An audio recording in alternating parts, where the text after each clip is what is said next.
তুই কোনে? আমরা বারবার এই কথাটাই স্মরণ করে দিতে চেয়েছিলাম যে এই দিন সেই দিন, এই দিন চিরদিন থাকবে না, আর একটা দিন আসবে।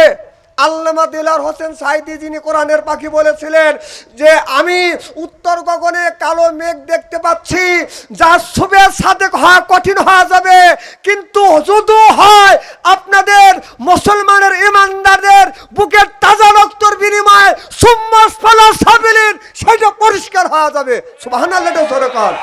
সেইটা আজ 15 আপনার 5 আগস্টে ছাপ হয়ে গেছে। ও দুনিয়ার মানুষেরা, আনি ইবুদুল্লাহ, আমি আল্লাহ যুগে যুগে, আমি আল্লাহ আমার ইবাদত করবার জন্য তোমাদের পাঠাইছি। আমি আল্লাহ আমার ইবাদত, আমার বন্দেগী করবার জন্য। তাহলে আল্লাহর বন্দেগী কোন কোন খাদে বাজান আমাদের করতে হবে?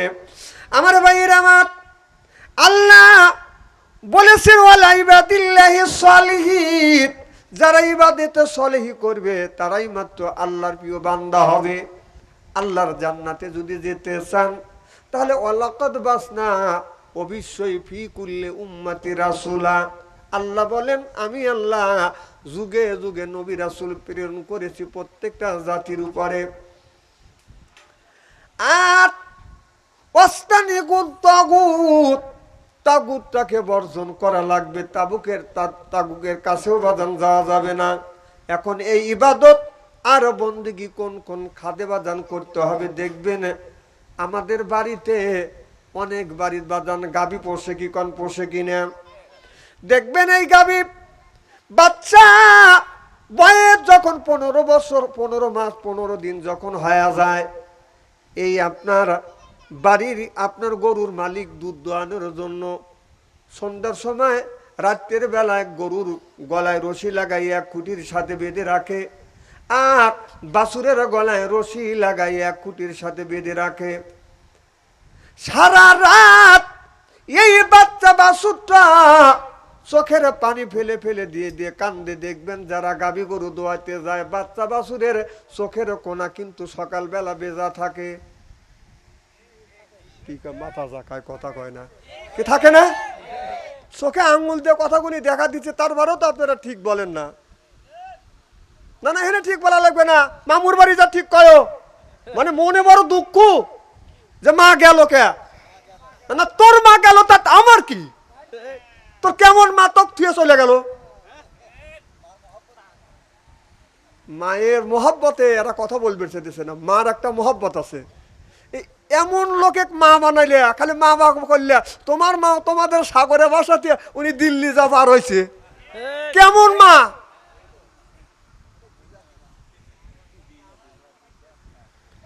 আমার ভাইরা, আমার মুসলমান ভাইরা, ভালো করে লক্ষ্য করে শুনুন।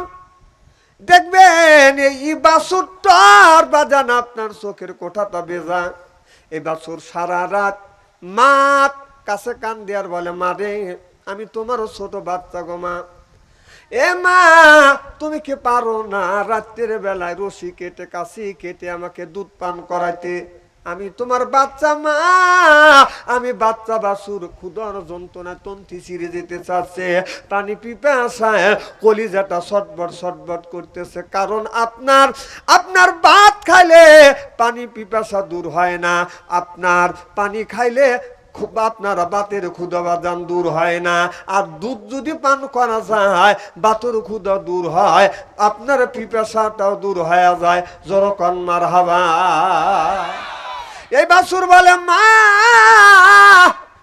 আমি সারা রাত ক্ষুধার যন্ত্রণায় তন্তি ছিঁড়ে যেতে চাচ্ছে, পানি পিপাসা কলিজাটা ছটবট ছটবট করতেছে। মা রে তোমার আমার মালিক যদি নিষ্ঠুর হয়, তুমি মা কোনোদিন নিষ্ঠুর হতে পারো না।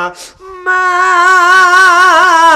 তুমি কি পারো না রাতের বেলা রশি কেটে কাশি কেটে, কারণ মালিক তো ঘরের মধ্যে আরামে ঘুমিয়ে আছে, তুমি কি পারো না গো মা রাতের বেলায় কাশি কেটে রশি কেটে আমি বাছুর আমাকে দুধ পান করাতে? মা গরু বলে বেটা রে, ও বেটা বাছুর, আমার একটা মালিক আছে রে বেটা, যেই মালিক আমাকে গোসল করায়, যেই মালিক আমারে খাওয়ায়, যেই মালিক আমারে গোসল করায়, আর যেই মালিক আমার পায়খানা পোশাক পরিষ্কার করে, বাবা গো ওই মালিকের মুখে দুধ না তুলে দিয়ে আমি তোমার মা, তুমি যদি মরিয়াও যাও তোমার মুখে আমি দুধ তুলে দিতে পারবো না। চিল্লে এখন মারহাবা। একটা গরু তার মালিকের হুকুম মানে, আর আমরা মানুষ হইয়া আমার সেই রবের হুকুম বাজান মানি না। আমরা মানি আমার মায়ের হুকুম, আমরা মানি আমার বাবার হুকুম। এখন মার হুকুম আমরা জীবন ভরা মানলাম, এত বছর ভরা মার অনুসরণ করলাম, মার জিকির করলাম, মার জিকির করবার জন্য আল্লাহু আকবার মুখ দিয়ে বাদান উচ্চারণ করতে পারি না, কণ্ঠ দিয়ে আল্লাহু আকবার ধ্বনি বাদান বের হয় নাই। আজ 15 থেকে 16 বছর মা গলা পাইয়া ধরছে। ওই মা কেমন মা? আপনাদের সাগরে বাসাইয়া মা দিল্লি যা পার হইল। খালি মামা করো।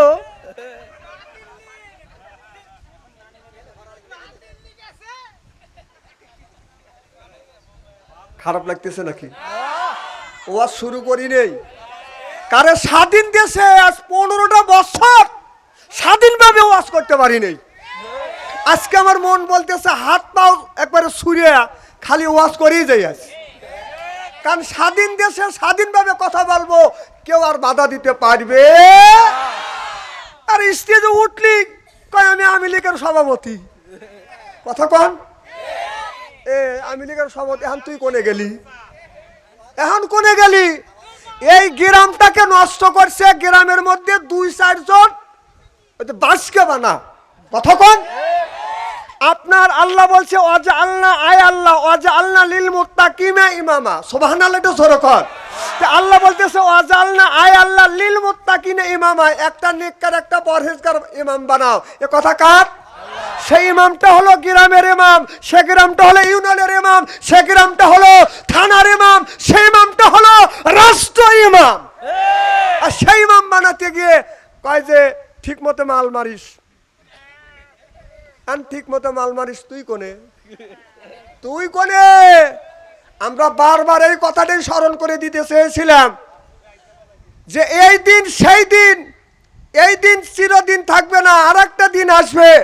আল্লামা দেলাওয়ার হোসেন সাঈদী যিনি কোরআনের পাখি বলেছিলেন যে আমি উত্তর গগনে কালো মেঘ দেখতে পাচ্ছি, যা শুভে সাদেক হওয়া কঠিন হয়ে যাবে, কিন্তু যদি হয় আপনাদের মুসলমানের ইমানদারদের বুকের তাজা রক্তের বিনিময়ে সুম্মাস ফালা সাবিলিন, সেটা পরিষ্কার হয়ে যাবে। সুবহানাল্লাহ জোরে কর।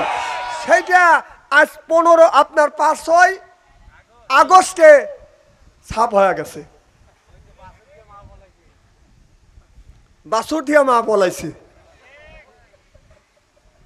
কে যাও তা গাবি গরুর বাছুর, গাবি আগে আগে গেলে বাছুর পিছন থেকে মেয়া করে যায়। আবার গরুর সামনে যদি কুকুরের বাচ্চা শ্রীগালের বাচ্চা যদি আসে, ওই গরু হুঙ্কার দিয়ে ওই বাছুরে বাঁচানোর জন্য আসে। আর এমন লোকে মা করলি মা ঘুরেও তাকালো না। আপনার একটা গ্রামের মধ্যে যদি একটা গ্রামের মধ্যে 1-2 জন যদি আল্লাহর ওলি, 1-3 জন যদি আল্লাহর ওলি থাকে, 3-4 জন আল্লাহর ওলি থাকার পরেও গ্রামটাকে বাঁধানা সব মানুষকে আল্লাহর ওলি বানাইতে পারবে না। কথা বুঝতেছেন না? গ্রামের মধ্যে যদি 5000 লোক থাকে, 50 জন আল্লাহর ওলি হলে বাঁধান আপনার 5000 মানুষকে আল্লাহর ওলি বানাইতে পারবে না।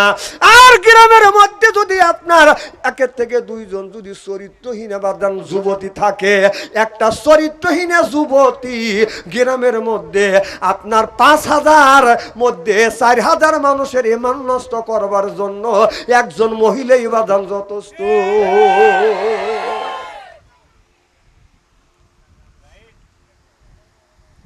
আমার একজন সন্ত্রাসী আর চাঁদাবাজি থাকে, গ্রামের মধ্যে একটা দুইজন তিনজন সন্ত্রাসী বা জান আপনার সন্ত্রাস করবার জন্য যথেষ্ট, আপনার 5,000 মানুষকে তছনছ করে দিবে তিনজন ব্যক্তি। এখন যদি বলে হুজুর তিনজন হয় 5,000 মানুষকে কেমন করে তছনছ করে দেয়, তার বাস্তব চিত্রগুলি যদি আমি আপনাদের সামনে তুলে ধরি, আপনারা বলবেন হুজুরা রাজনীতি শুরু করলো। রাজনীতি আমরা করি না, কোরআনের মধ্যে বাজান রাজনীতি আছে না না। এখন আল্লাহ বললেন ওয়াজা আল্লাহ লিল মুত্তাকিনা ইমামা, একটা আপনার গ্রামের একটা ইমাম বানানোর জন্য, ইউনিয়নের ইমাম বানানোর জন্য আপনার একটা ভোটাপিটি করতে হয়। কথা বুঝতেছেন না? ভোটাভুটি করবার জন্য যদি একজন যদি মহিমার খায় দাঁড়ায়, গ্রামের মধ্যে তিনজন সন্তান যদি বলে, সন্তান যা বলে ওই জায়গা ভোট দেওয়া যাবে না, মহিমার খা ভোট দেওয়া যাবে না, বাস মা খাট ভোট দে, ভবিষ্যতে যেন তোদের বাস দিবের পারি। আমার দেশে কল তাই হয়ে গেছে। কয়জন গেছে গ্রামের? কি সব 5,000 লোক থাকলি 5,000 লোক যা কি আপনার সিল মেরে নিছে নাকি? ওই 2-3 জন চামছে। কয়জন? দুই উত্তরে যে আপনার এই 15 বছর চামচেগিরি করলি, এখন কার চামচেগিরি করবি? হ্যাঁ, এখন কার চামচেগিরি করবি? এখন এখন ওই সমস্ত আন্ডা বাচ্চা বোঝেন, যখন আল্লাহ সর্বপ্রথম জিন জাতির আগে এক জাতি তৈরি করেছিলেন, তারপরে জিন জাতিকে তৈরি করলেন ইবাদত করবার জন্য। এই জিন জাতি দুনিয়ার বুকে এসে লয়তানি শয়তানি চুরি ডাকাতি বদমাইশি সন্ত্রাসী চাঁদাবাজ সব করা নিল। এমনকি ওদের মধ্যে 2 থেকে 3 জন নবী পাঠাইছিলেন, তাদেরকে ওরা হত্যা করল। আল্লাহ ওদের উপরে বেজার হয়ে আল্লাহ ঘোষণা দিলেন, হে ফেরেশতারা, জিন জাতি যেখানে আছে সবকে মারে শেষ করে দাও। সব মারে শেষ করে দিল। 2-4টা আন্ডা বাচ্চা ছিল, ওই আন্ডা বাচ্চা আবার গোটা পৃথিবীর ভিতরে আবার বিস্তার লাভ করেছে। এই আন্ডা বাচ্চা থাকার পরে তারা আবার ছাও তোলাইছে, ওইখান থেকে বাচ্চা হয়েছে, তাদের আবার বিয়ে হয়েছে, আবার বাচ্চা হয়েছে। এরা মাঝে মধ্যে কিছু লোকে যা জিন যা ধরে কি ধরে না। এখন যে ওই সময় ফেরেশতারা ভুল করছে, আন্ডা বাচ্চা কিছু বাঁচা রাখছিল। আমাদের কথা হলো বাংলাদেশের যাদের ভিতরে ঈমান আছে, ওই আন্ডা বাচ্চাকার বাঁচা রাখা যাবে না। যদি বেঁচে থাকে আবার জিনের মতো ওরা আবার একদিন মাথা চার দিয়ে উঠে গোপনে আপনার ধরবি, ওরা সার্ভিস করবি। অতএব এই সরকারকে বলবো, যতগুলি আন্ডা বাচ্চা আছে এর আন্ডার মধ্যে থেকে যেন বাচ্চা না ফুটতে পারে। কথা কন।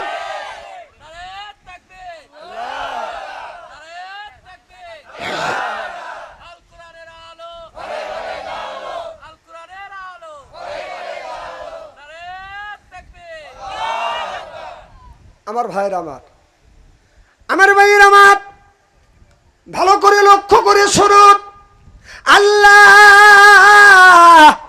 মানুষকে সৃষ্টি করেছে তার ইবাদত আর তার বন্দেগী, তার দাসত্ব আর তার গোলামি করবার জন্য। দাসত্ব করা লাগবে আমার আল্লাহ। আমাদের চলনে ফরনে ওঠনে বসনে শয়নে স্বপনে একমাত্র হুকুম মানা লাগবে আমার আল্লাহ। চিল্লে এখন সুবহানাল্লাহ। আল্লাহ বললেন, বান্দা আকিমুস সালাহ, আমি আল্লাহ আমার ইবাদত করো। এবার যান উঠে যাচ্ছেন কে? উঠে গেলে গেলে আপনাকে মনে করবে যে ওই পক্ষের আন্ডা বাচ্চা। হ্যাঁ, আচ্ছা আমি কি কোরআন হাদিসের বাইরে কোনো কথা বলছি নাকি? কোরআন হাদিস দিয়ে বাস্তবের সাথে মিল করে কথা বললে আপনাদের খারাপ লাগবে কেন? এখন বলতে পারবেন আমি আওয়ামী লীগের সভাপতি। আজকে বহুত চালাইছে, 15টা বছর চালাইছে। এই আলেমদেরকে কোরআনের কথা হক কথা বলতে পারো না। আচ্ছা আমরা এক গ্রামে যা কোরআনের হাদিসের কথা বলি, কয়টা ভোট আমরা কাটতে পারবো? কে আমাকে ভোট দিবে কন?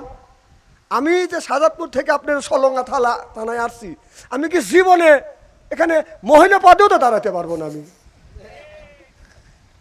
আর আমাদের স্টেজে ওঠার সাথে সাথে বলছে আমি লীগের সভাপতি, এমন সেমন কথা বললে পাও কেটে হাতে ধরা দেবো। আজকে আয় এই সলঙ্গা থেকেও পালা গেছি, দুঃখ লাগে। আমরা এই কথাই বলছিলাম, এই ক্ষমতা চিরদিন থাকবে না। আমার ভাইয়েরা আমার, এদিক তাকান। চেহারা কি একবার খারাপ নাকি?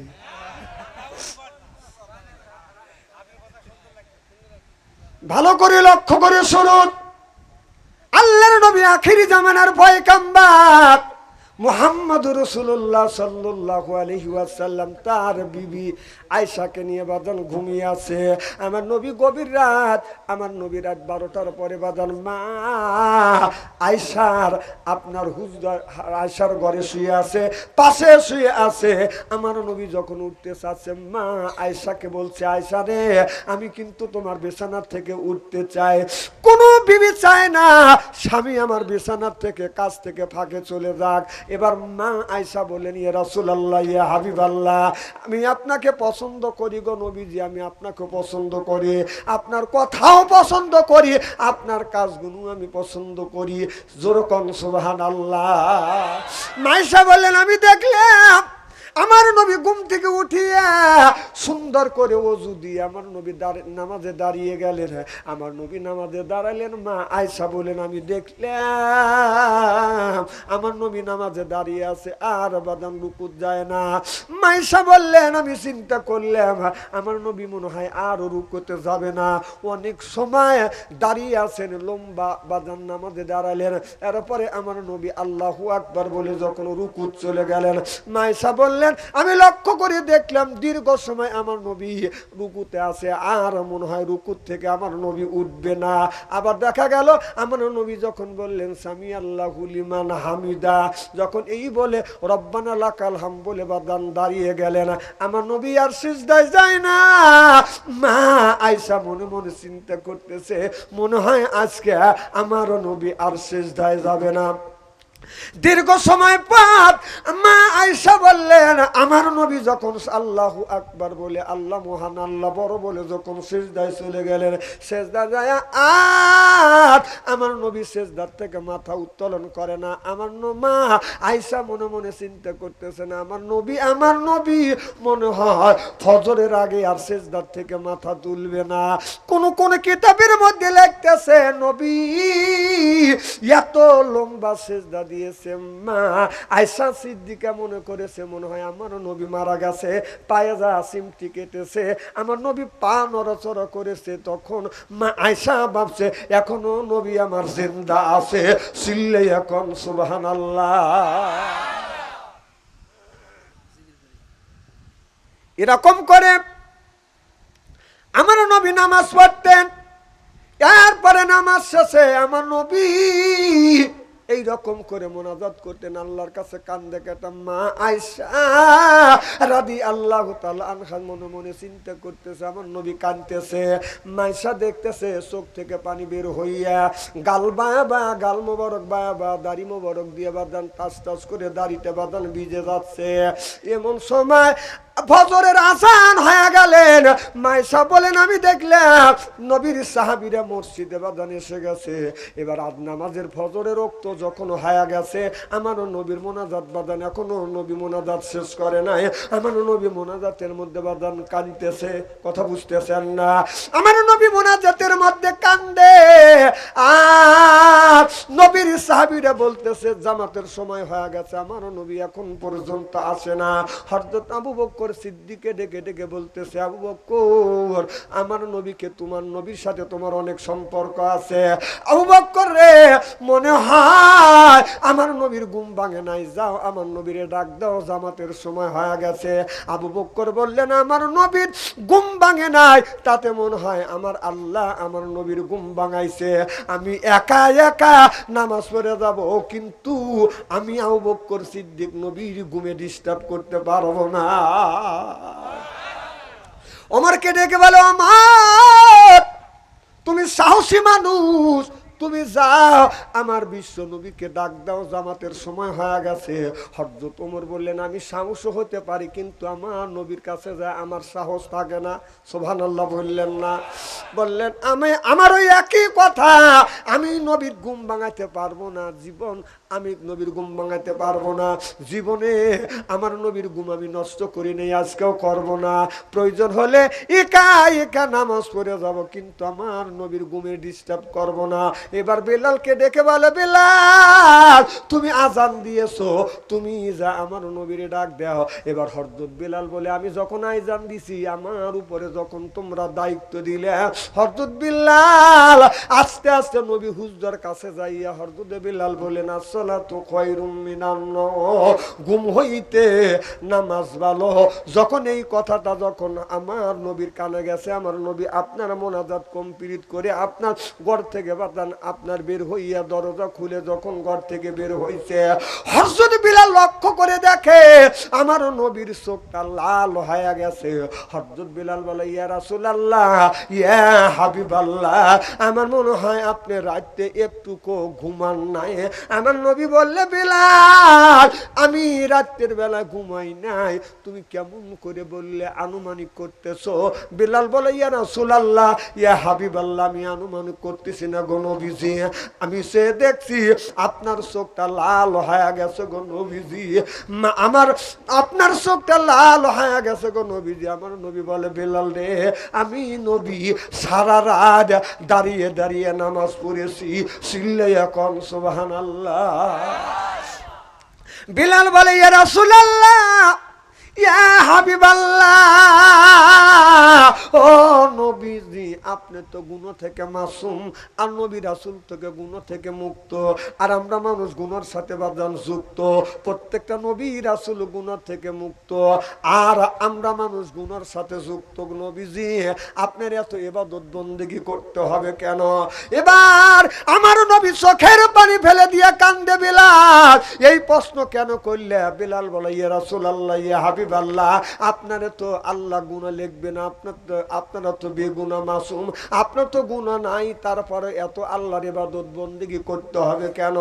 এবার আমার নবী বলে, বেলাল আমি আল্লাহর ইবাদত করি, আল্লাহর বন্দেগী করি, আল্লাহকে স্মরণ করি। আমার আল্লাহ এই পৃথিবী মানুষ বলে সর্বপ্রথম আমাকে তৈরি করেছে। মানুষ বলে সৃষ্টি করবার পরে, মানুষ হিসেবে সৃষ্টি করবার পরে সুন্দর আল্লাহ মাথা দিয়েছে, চোখ দিয়েছে, নাক দিয়েছে, এরপরে হাত দিয়েছে, পা দিয়েছে। চোখ দিয়ে দেখার জন্য, তামাম পৃথিবী দেখার জন্য একটা চোখ দিয়েছে। নিজের মনটা ভালো রাখার জন্য বউ দিয়েছে, ছেলে মেয়ে দিয়েছে। আমি আল্লাহর শুকর আদায় করতে কি পারবো না? চিল্লে এখন সুবহানাল্লাহ, নারে তাকবীর। তাহলে ইবাদত করব আল্লাহকে, আল্লাহ যে নিয়ামত গুলি দিয়েছে, আল্লাহর নবী বললেন এই নিয়ামতের শুকর আদায় করতেছি। সুবহানাল্লাহ বললেন না? আর আমরা নিয়ামতের শুকর আদায় করি, কোন শুকর আদায় করি? জাতির পিতা। নাউজুবিল্লাহ, একটু জোরে কর। জাতির পিতা কে? ম্যান গুরু এখন না, জীবন ভরা যাকে বাপ বাপ করছেন, আজ বাপ কতি কি হয়? না না, যাক বাপ বাপ করছেন, এখন বাপ বাপ এখন বলতেছ জাতির পিতা। এদিন বাপ বাপ করছে, অমুকে বাপ।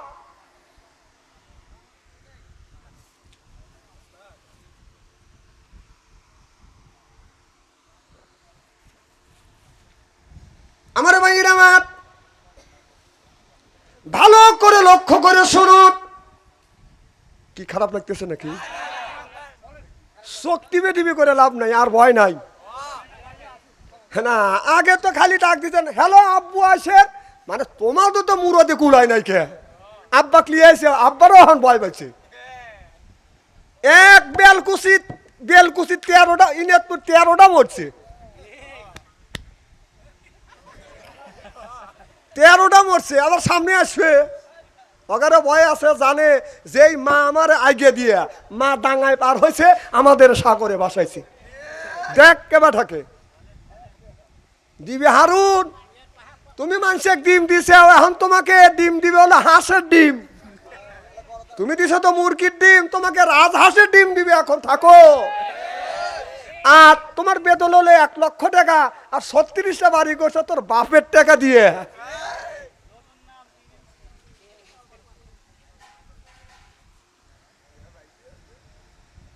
আল্লাহ নবীর পরেই হলো টাকা। আল্লাহ নবীর পরে কি? দুনিয়ায় বেঁচে থাকতে টাকার দরকার আছে না নাই? তাহলে এগুনি আল্লাহ দিয়েছে, সেই টাকার এত লোভ খাতি খাতি বাংলাদেশ খাই ভালো কথা কয় না, কথা কয় না। আর চোখে বাঁধে ছিল হলো সেই আপনার রাজাকারের চশমা পরে নিছিলে, আর রাজাকার করে করে তোমার জীবন চলে গেল। রাজাকার কথা কয় তুমি মামুর বাড়ি যা পার হয়ে গেল। দেশটা দেউলিয়া বানাইছে সাবেক প্রধানমন্ত্রী, দেশটা দেউলিয়া বানাইছে সাবেক প্রধানমন্ত্রী। ও তো সোনার বাংলা শোষণ করলো লুইটা পুইটা খাইয়া রে প্রধানমন্ত্রী, এ দেশটা দেউলিয়া বানাইছে সাবেক প্রধানমন্ত্রী।